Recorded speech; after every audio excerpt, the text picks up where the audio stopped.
Welcome back into the GSMC Sports Podcast. Headed into the next segment here where I want to, now that we have the official NFL schedules out, I want to talk about when we could see each of the rookie quarterbacks make their first career start. So we're just going to go down the list here in terms of the first round guys and where we could see them end up.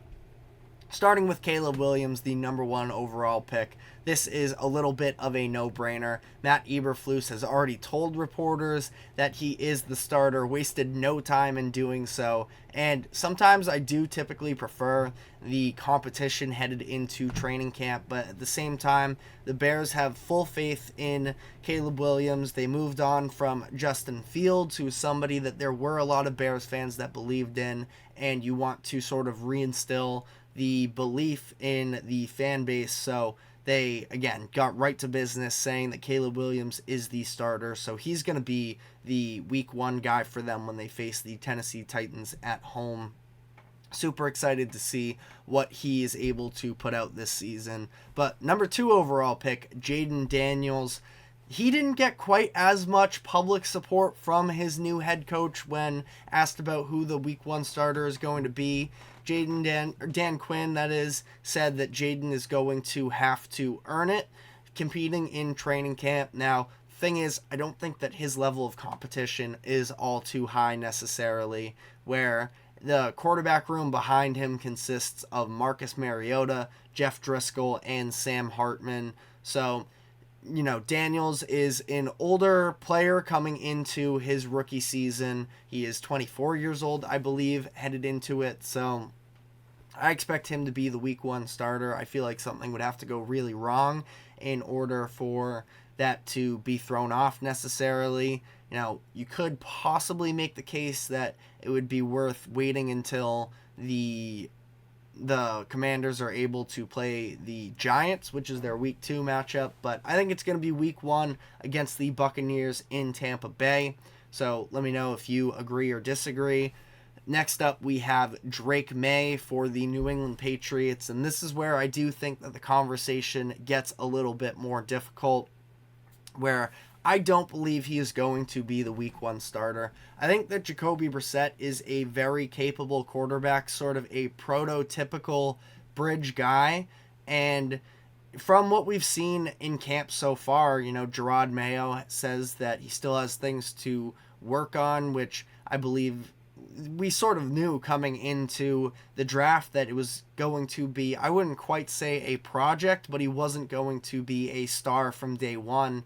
And especially after watching the way that this Patriots organization really fumbled in terms of the development of Mac Jones, I think they're going to be patient. Not to mention the fact that the weapons around the quarterback position still aren't very good.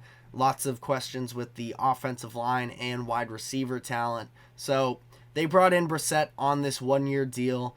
I think that he is going to be the guy for them when they at least start out the season. I also believe that the Patriots have a better defense than people give them credit for, so they could conceivably at least be competitive or at least decent to begin the year and sort of establish this new culture under Gerard Mayo, not have it be the roof is on fire from day one.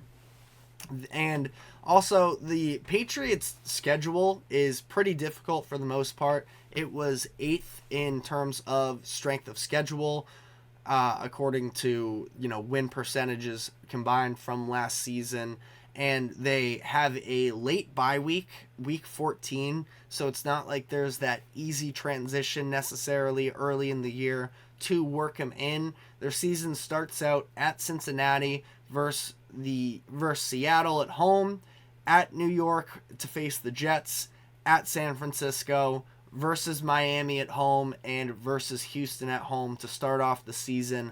All of those teams probably in playoff picture, so I don't know if any of them are necessarily, perfect landing spots for Drake May to make his debut. After that, they're going to be in London to face the Jaguars, and I think that is probably when we start to see the timetable of when May is going to play for them. When they come back to America, they are at home against the Jets in week 7, I believe that is, which could definitely be a spot for him. But I also feel like the Jets have a talented defense, divisional game, so could be a tough test. But I feel like it is probably going to be a little bit later than that. Some potential spots for him are week 9 at Tennessee.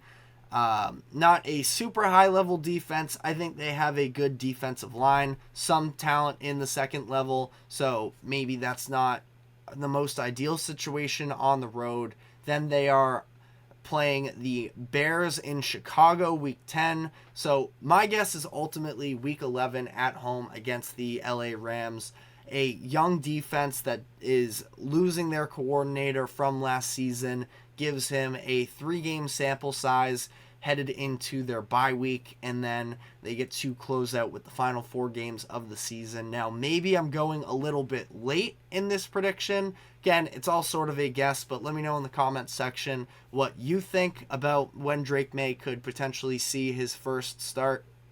Michael Penix Jr., the 8th overall pick, maybe in 2 years. I mean, we know that as long as Kirk Cousins is healthy, he is going to be the starter for the foreseeable future.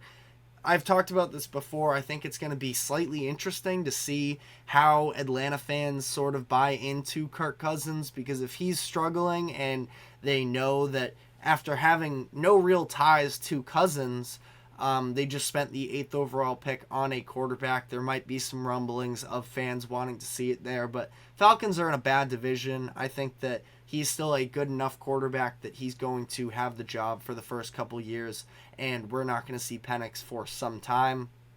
We had J.J. McCarthy with the Vikings. He's going to be in competition with Sam Darnold coming into the season, and I do believe that there is a very good chance he could beat him out. I'm not necessarily a Sam Darnold guy. I don't know how many Sam Darnold guys there are, but in terms of, Darnold could be a competent bridge quarterback for them, and I think that you could absolutely make the case McCarthy is on the younger end, that you want to work him into the season a little bit.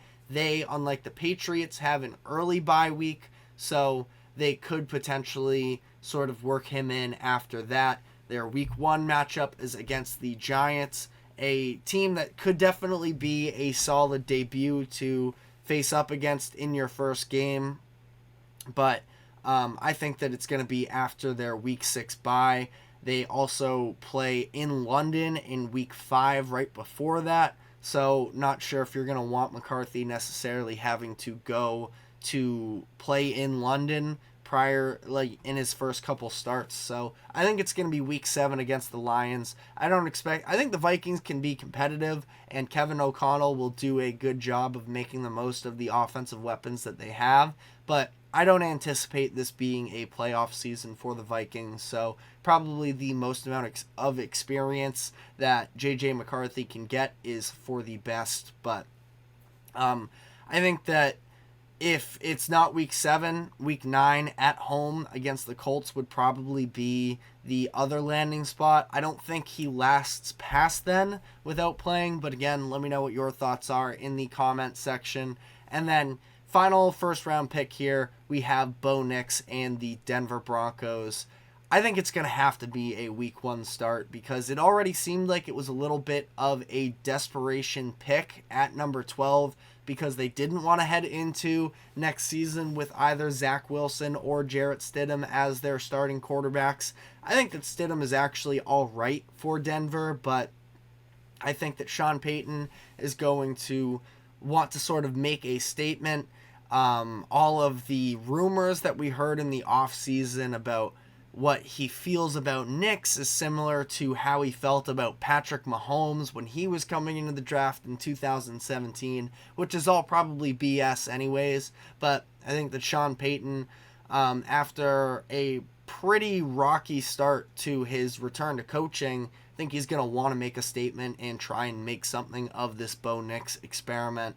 So I think it's going to be a week 1 start for him, but I think that anything can really go in Denver. It's not like any one of these options are super compelling, but I think it'll be Knicks. But let me know what your thoughts are, what your predictions are in the comment section. We're going to be taking our final break here, and when we come back on the other end, we're going to fire through some baseball headlines. So stick with us, and we will be right back.